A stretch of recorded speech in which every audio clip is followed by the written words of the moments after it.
I think that we will see much more of a divide in players' choices.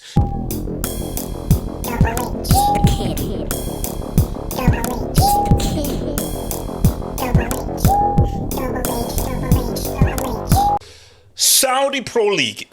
Saudi Pro League. Chris lives. Godnaldo lives. Godnaldo lives. So I just wanted just to, because we're going to have a discussion about this as like a hangout thing, but I wanted just to give my 5 cents upon it because people were sending me, videos and stuff about, no, sorry, messages that look, what do you think of the Saudi Pro League? What do you think of the Saudi Pro League? Like, is this the true competition to Europe?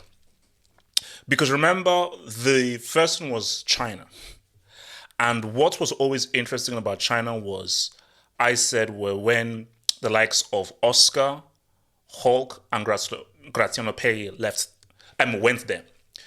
Because don't talk to me about guys who are about to retire or just going there who have passed their peak. The real competition and what will actually make me alert and say what's up is, okay, you're getting players at their peak. Then it's like, oh, now this is competition. It ain't competition if guys are doing the whole MLS thing where, okay, last few days, let me just get the bag. But if you're actually getting guys at their peak of their powers, now that's where things get interesting. And I think when you look at the Saudi Pro League, when Cristiano went there, it didn't mean anything. Because whether he likes it or not, and he may not agree with this, he is way past his peak. He's nowhere near as good as he was when he was putting in 40, 50 goals a season for Real Madrid. But what is making headway right now is they're looking at Heung-min Son. They're looking at Koulibaly. I've heard stuff about Griezmann. They're looking at Bernardo Silva. They're now looking at Neymar. If they're able to, they just got Kante. So if they're able to really get guys who are at their peak or still one of the best players in their positions and they're able to attract them away from other clubs, that's where things get interesting. So I am looking specifically at a Neymar and a Bernardo Silva. Because if you look at Aubameyang, is he really a top striker right now? Koulibaly is interesting, but this isn't Koulibaly 2016, 2017 when he was regarded as one of the most highly rated defenders in the world. He in that right now, and season for Chelsea was a little bit sketchy. So you look at Aubameyang, but then and now you look at Benzema. But again, yes, you've got a recent Ballon d'Or winner, but what did he do last season? So if they had Benzema just after his Ballon d'Or year, that would have been a massive coup. It's still good. It's still interesting. And Benzema isn't trash. He isn't horrible. He is still quality. So it is still okay. But it isn't really like boom. So, but Benzema does pique the interest. Because if you look at the Chinese Super League, at no point did they get a player of Benzema's caliber.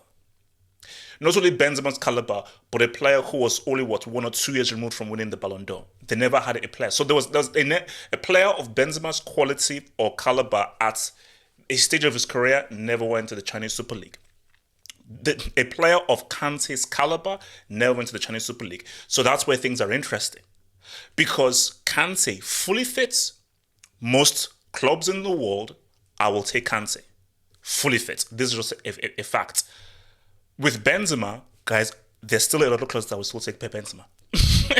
There's still a lot of clubs that will still take Benzema because, okay, he may not be as good as he was in his Ballon d'Or year where he went crazy, but he's still Benzema, he's still quality. So, but it's okay, boom. But what's interesting is Bernardo Silva and Neymar. Now that is where things get interesting because if either it's Al Hilal, Al Ittihad, or Al Nassr, if either of these clubs gets a Bernardo Silva or they get a Neymar, now we have a real competition. Because here's the thing. Because my thing was this: it's a choice. Money, prestige. That's the choice. Simple as that. The Saudi Pro League cannot compete with Europe in terms of prestige, integrity, history, and respectability. Europe cannot compete with the Saudi Pro League for money. So as a player, you have a very simple choice to make: integrity, respectability, or money. But this is where it gets very dicey because are you going to begrudge a player for taking the bag? Because here's the thing: football, yeah, no Champions League, who wins the UCL, you've got to win that Ballon d'Or, you've got to, are you part of the greats? What will your legacy be? Your legacy. If you're in a position where choose Real Madrid or Bayern Munich for legacy, or go to Al Nassr and get crazy amounts of money in 2 years' time. So the amount of money that you'll earn in 2 years' time will take you like 6, 7, 8 years to earn for either playing for Real Madrid or Bayern Munich. Are you going to begrudge a guy for taking the bag? And that's what guys are realizing here. So if you're like Bernardo Silva right now, you've just won the treble. You've just won the treble. You've got nothing else to prove. You've got nothing else to prove. Like, you finally won your Champions League.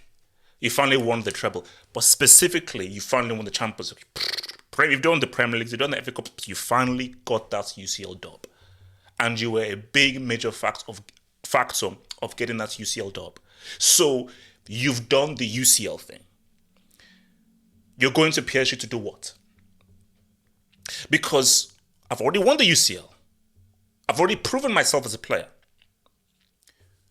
But these guys in Saudi Arabia are going to offer me crazy amounts of money. So what I can earn in 2-3 years, I ain't earning that in 7, 8, 9 years if I stay in Europe. So if you're Bernardo Silva, wouldn't it be such a wise move to be like, yeah, I've conquered Europe. What more do I need to prove? You see, for an Mbappe, you can't leave Europe until you win the UCL. You can't leave Europe until you win the UCL. For an Erling Haaland, I'm just getting started.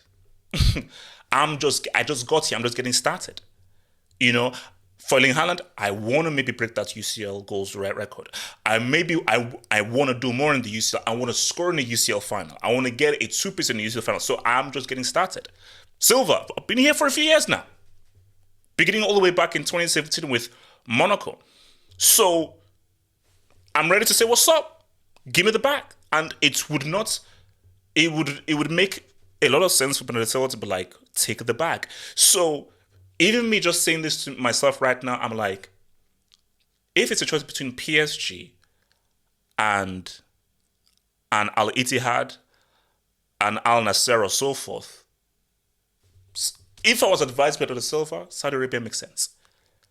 Because I'm like, as his clients, I'm like, okay, Europe to do what? Okay, you moved to Saudi Arabia now. Oh, look at you. But then you can just turn around and say, I just won the treble. I just won the UCL. You just saw me impregnate Real Madrid in the UCL semi-final. What else do I have to prove? I mean, I don't have to prove anything, y'all. So yeah, Neymar is interesting. Because for Neymar is interesting.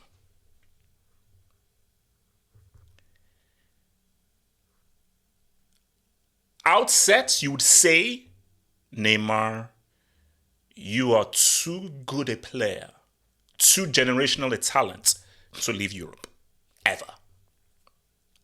And we need to see you win another UCL. Because yes, you won the UCL, but it wasn't Neymar's UCL, it was MSN's UCL. Ronaldinho was seen as the front and center star of that 06 UCL dub.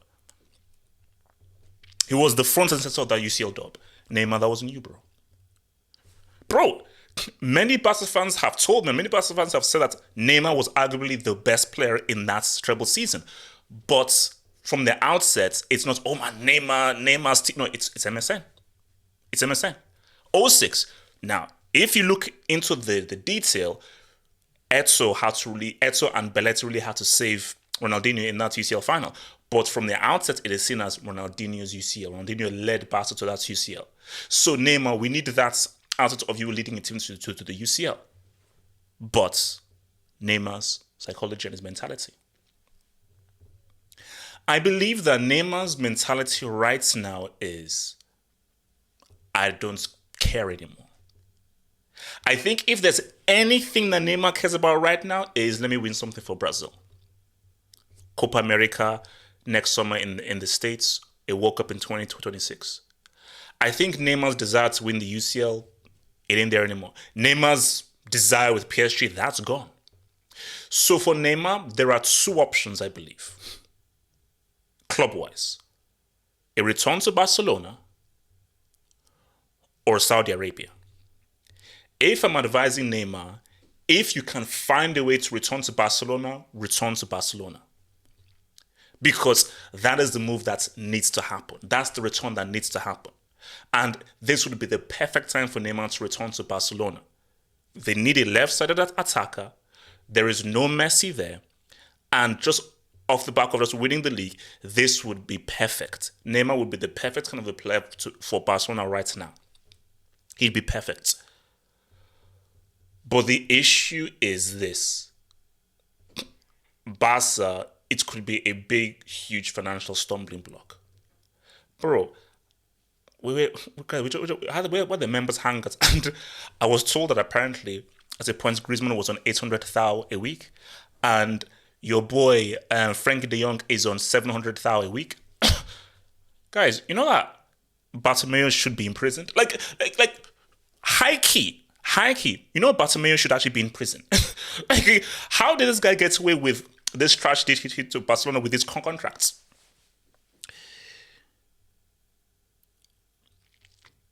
Saudi Arabia isn't. Let's play a game.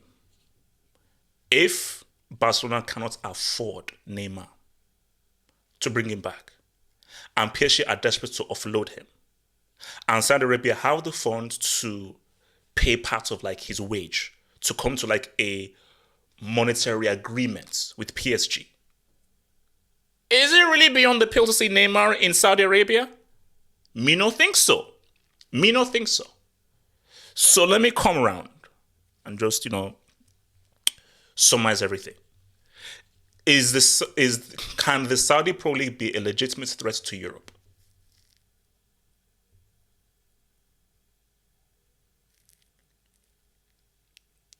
Potentially, yes. Because I think that we will see much more of a divide in players' choices. You see, initially I would say most players will choose legacy over money. But I think right now you're going to see much more of a divide of, more players than you think will choose money over legacy. Legacy is Europe. You can't get any legacy in the Saudi Pro League. You just can't. The legacy is Europe. That is where we can respect you. Anything you do in the Saudi Pro League just cannot be respected because they just do not have the cachet or the history that you have in Europe. So all the best players in the world want to come into Europe.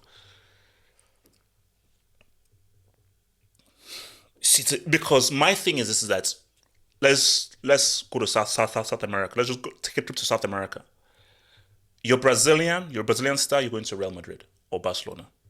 I don't think a young Brazilian is going to look at the Saudi Pro League because they're like, these legends, Rivaldo, Ronaldo, Kaká, Neymar, Messi, Maradona, the link that you as Barca and Real Madrid have in South America is very deep. It's deep rooted. So it's very going to be hard to break that.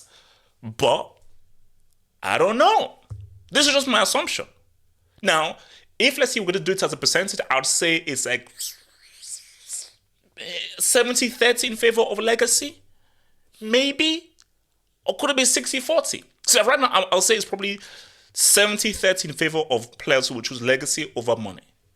But it could be 60-40. But look, those are just my thoughts. But I think for the Saudi Pro League, potentially, because it's a lot of money. It's a lot of money. And a lot of players who come from very poor backgrounds, it is going to be very hard to reject the kind of money that the Saudi Pro League are offering. And if Saudi Pro League entice more and more and more of these top tier players, things could get very, very interesting with this combination in Europe, man. So it's potentially Saudi Pro League could say what's up, because guys, at the end of the day, it's about providing for your family and for your generations. It's about generational wealth, man. So you guys, man, like the vid, subscribe, and we shall talk more about this tonight on a special hangout, which is open for all of you guys out there. Just hit the vid over there to be part of that special hangout tonight, man. Peace.